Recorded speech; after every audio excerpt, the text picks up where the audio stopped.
Isang milagro raw ang pinagkaguluhan kamakailan sa bayan ng Cebu. Ang imahe ng Senyor Santo Niño, di umano, nakita sa likuran o sa mismong shell ng isang pagong. Mga kaha, ang Santo Niño ay imahe ng Child Jesus. Pero ang image na to ay nakita daw sa likod ng pagong. May katotohanan kaya to? O pawang guni-guni lamang? Ang Santo Niño de Cebu, o balaang bata sa Sugbo, ay ang Batang Jesus na tinuturing na patron ng poon ng mga Cebuano. Makikita sa halos bawat sulok ng Cebu ang imahe ng Santo Niño, pero para sa ilan, kagulat-gulat na lumabas daw ito sa shell ng pagong. 8 years na ang alaga na namin, inalagaan namin. Inong una, nang lininisan ko muna siya. Tapos paglinis, linagay ko sa tabi. Sabi niya sa akin, "Tiya, mayroong Santo Niño ang mo, yung pagong mo. Yung purma, yung dyan sa, niya, sa likod." Tapos tinitingnan ko talaga naman Santo Niño talaga. Kung titingnan mo mabuti, kapansin-pansin nga na para bang may imahe sa likod ng pagong. Kaya pati ang mga kapitbahay ni Nanay Fe, naging malakas ang paniniwala na nagmimilagro ang pagong. Gihaplasan ako. Pinahid ko sa tiyan ng anak ko ang tubig. Pagtuon ako. Akala ko na dengue siya. Nung pinahiran ko siya ng tubig, pinahiga ko siya, tapos nawala na yung sakit niya. Kuan good siya, milagroso. Sinabihan ako ng pare na may mensahe daw sa akin. Hindi lang natin alam, bad ba or good, anak siya. Pero milagroso nga ba to? Totoo ba ito? Abangan. Kabilang sa pamilya ng reptiles ang species ng pagong. Parte ito ng mga ectotherms o cold-blooded na uri ng hayop. Ang naghihimala di umano yung pagong ng Cebu ay kabilang sa terrapin na kadalasan ay nasa muddy dark waters. Sila raw ay mga red-eared sliders. Ang mga red-eared slider na katulad nitong baby pagong na hawak ko ay native o makikita sa Estados Unidos. Sila ay mga tinatawag nating mga terrapins o yung mga pagong na maaaring tumira sa lupa at sa tubig. Makikita natin yung mga paa rin nila ay mga web, no? O yung parang sa mga bibe na merong webbing dun sa paa para madali silang makalangoy sa tubig.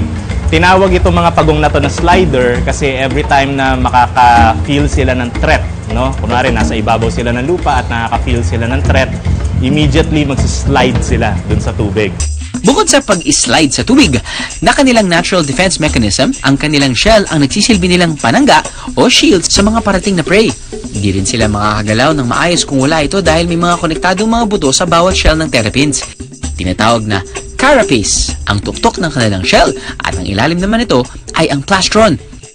Ang shell ng pagong is made up of keratin, no? Same materials that makes up yung ating buhok at yung ating mga kuko. Contrary to popular belief, yung sinasabi natin bahay ng pagong, hindi siya maaaring makalabas dito kasi parte ito ng katawan niya. Kung mapapansin natin, karamihan sa mga shell ng mga pagong may umbok dito sa gitna. Yun, andun yung spine nila actually. Pag binuksan mo yung pagong, nakakabit dun yung spine nila. So hindi sila maaari, katulad sa mga cartoons, hindi maaari na lumabas yung pagong sa kanyang bahay. Nagmimilagro nga ba talaga ang pagong na to dahil sa Santo Niño image sa likod? Bakit nga ba may marking sa shell ang mga pagong? Karakteristik ng mga pagong na katulad nito na magkaroon ng mga markings dun sa kanilang shell o dun sa ibabaw ng kanilang shell na tinatawag nating carapace, no? Sa kada individual na pagong, para itong fingerprint ng tao. Iba-iba yung pattern niya, no? Although merong distinct na general pattern, pero kada individual hindi pare-parehas. Ang tanong, bakit nga kaya hugis ng Santo Niño ang anyo ng marking sa likod ng pagong sa Cebu? Subject sa interpretation mo yun eh. Depende sa perspective ng tumitingin. Depende yun sa imagination ng tumitingin. Maaaring makakita tayo ng iba-ibang imahe na para sa atin ay may mga kawangis. Yun. Pero kung tutuusin, random talaga. Pwedeng isang case of pareidolia ang nangyayari sa tuwing nakikita natin ang likod ng mga pagong na to. Ang pareidolia ay isang psychological phenomenon kung saan ini-interpret ng utak ang nakikita ng mga mata. Gaya nito, sa unang tingin, akalain mong muka, pero actually, mga bato lang pala sa bundok. Para ring ulo ng butiki ang imahe na to. Pero bato lang talaga din yan mga kaaha. Kaya pwede raw na interpretation lang din daw ng utak natin ang nakikita nating image ng Santo Niño sa carapace ng pagong na to. Meron mang scientific explanation ng phenomena na to, marami pa rin ang naniniwala sa umano'y milagrosong pagong. Pero habang wala pang official confirmation ng Catholic Church tungkol dito, ang mahalaga, buhay na buhay ang pananampalataya ng mga Cebuano. At ang isa pang magandang epekto nito, mapapangalagaan ang kapakanan at kalusugan ng nasabing pagong. Aha!